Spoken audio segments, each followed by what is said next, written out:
சின்ன மருமகள் சரியில்ல தமிழ்ச்செல்வி என்ற கேரக்டர்ல நடிச்சிட்டு வருவாங்க தான் ஸ்வேதா. இவங்க இன்னைக்கு தன்னுடைய கனவுன்னு சொல்லிக்கொள்ற ஆதி குறித்து பல விஷயங்களை ஓப்பனா பேசியிருக்காங்க. அந்த விஷயம் தான் இப்ப சோஷியல் மீடியால வைரல் ஆயிட்டு வருது. ரீசெண்டா தாமரைச்செல்வியுடைய விஷயம் தான் சோஷியல் மீடியால ஹாட் டாபிக்கா பேசப்பட்டுச்சு. அதுலயும் குறிப்பா சின்ன மருமகள் சீரியல் நடிச்சிட்டு வர ஸ்வேதாவுடைய கணவர் ஆதி தன்னை ஏமாற்றி விட்டதா சொல்லியிருந்தாங்க. ஸ்வேதா மூலமா தான் ஆதி அறிமுகமானார்னோ, ஸ்வேதா தன்னை ஏமாற்றி விட்டதா சொல்லி ஆதி தங்கிட்ட இருந்து நகைகளையும் பணத்தையும் வாங்கி ஏமாத்திட்டான்னு சொல்லியிருந்தாங்க. ஆனா ஸ்வேதாவும் ஆதியும் ஒன்னா இல்ல. அவங்க 2 பேருமே பிரிஞ்சுதான் வாழ்ந்துட்டு வராங்க. ஸ்வேதா ஏற்கனவே என்ன சொல்லியிருந்தாங்கன்னா, ஆதி தன்னை ஏமாற்றி விட்டதா சொல்லியிருந்தாங்க. இதை தொடர்ந்து ஆதி கூட என்ன சொல்லியிருந்தாருன்னா, ஸ்வேதா தவறான வழியில போயிட்டு இருக்காங்க, அதனாலதான் என்ன விவாகரத்து செய்யற முடிவுல இருக்காங்கன்னு சொல்லியிருந்தாரு. இப்படி பல பிரச்சனைகளுக்கு இடையில தான் இப்போ ஸ்வேதா அவங்களுடைய சோஷியல் மீடியா பேஜ்ல சில போஸ்டர் ஷேர் பண்ணியிருக்காங்க. அதுல அவங்க என்ன சொல்லியிருக்காங்கன்னா, மிக முக்கியமான ஒரு விஷயத்த உங்ககிட்ட பகிர்ந்து கொள்ள விரும்புறேன். நான் ஏற்கனவே சொன்ன மாதிரி நாங்க காதலிச்சதுக்கு அப்புறமா திருமணம் செய்து கொண்டோம். அப்போ எனக்கு 20 வயசு மட்டும்தான். ரொம்பவே சின்ன பொண்ணா இருந்ததுனால அவரை பற்றிய பல விஷயங்கள் எனக்கு தெரியாமே இருந்துச்சு. அதுக்கப்புறமா காலப்போக்கில் ஒவ்வொன்றா உண்மை தெரிய வந்தது. அவர் என்கிட்ட ஒரு வழக்கே இருக்குன்னு சொன்னாரு.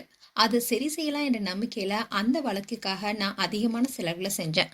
ஆனா இப்போதான் புரியுது, அந்த வழக்கை பத்தி அவர் சொன்னது எல்லாமே பொய்யனோ, அவர் மேல பல வழக்குகள் இருப்பது தெரிய வந்திருக்கு.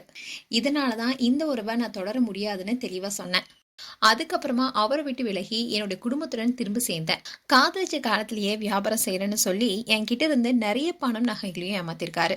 நான் அவரை காதலித்த காரணத்தினாலேயே அவர் சொன்ன எல்லாத்தையுமே நம்பிதான் அவர்கிட்ட கொடுத்தேன். இப்போ நான் அவர் மேல விவாகரத்து வழக்கு தொடர்ந்திருக்கேன். அது நீதிமன்றத்தில் நடைபெற்று வருது. அந்த பிரச்சனையை சட்டப்படி சமாளித்து வருவதனால இது வரைக்கும் அமைதியா இருந்தேன். இப்போதான் அவர் எவ்வளவு பெரிய மோசடி செய்பவர்னு எனக்கு முழுமையா புரிந்திருக்கு. நான் எடுத்த இந்த முடிவுக்காக ரொம்பவே பெருமைப்படுறேன். இனியும் அவருடன் தொடராமல் விலகியதே சரியான முடிவுன்னு. நானும் அவரை நம்பி காதலிச்சேன். என்னுடைய காதலின் காரணமா அவரை முழுமையா நம்பி எந்த இடத்துலயும் அவரை விட்டு கொடுக்காம எல்லா மேடைகளையுமே அவருடைய பேரை சொல்லிட்டு இருந்தேன். ஆனா என்னுடைய காதலுக்கு தகுதியற்றவர்னு அவரை நிரூபிச்சுட்டாரு.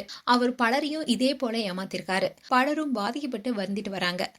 என்னை ஏமாற்றி மாதிரியே மற்றவர்களையும் தொடர்ந்து ஏமாத்திட்டு வராரு. நான் ஏற்கனவே தெளிவா சொல்லியிருந்தேன், அவர் ஒரு மோசடி நபர், யாரும் அவரை நம்ப வேண்டாம்னு சொல்லியிருந்தேன். அவரை நம்பி ஏமாந்திருக்கீங்க. அவரால் நான் ரொம்பவே பாதிக்கப்பட்டிருக்கேன். என்னுடைய வேலைகளை கூட நிம்மதியா செய்ய முடியாம இருக்கேன். சமூக ரீதியாகவும் மன ரீதியாகவும் பெரும் பாதிப்பை சந்திச்சிருக்கேன். நான் விலகினதுக்கு அப்புறமா கூட வழக்கு தொடர்ந்த பின்னரும் கூட அவர் என்னை தொடர்ந்து தொந்தரவு செஞ்சுட்டு தான் வராரு.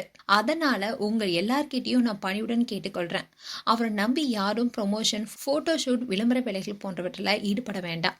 என்ன போல பலரும் பாதிக்கப்பட்டிருக்கீங்க என்பதை நான் அறிவேன். இதுக்கெல்லாம் அவர் கண்டிப்பா பதில் சொல்லணும். நம்மால இயன்றதை நம்ம செய்வோம். அதுக்கு மேல கடவுள் நீதியை வழங்குவார்னு நம்பிக்கை இருக்கு. இது குறித்து காவல்துறை உரிய நடவடிக்கை எடுத்தா ரொம்பவே நன்றியா இருக்கும்னு சொல்லியிருக்காங்க.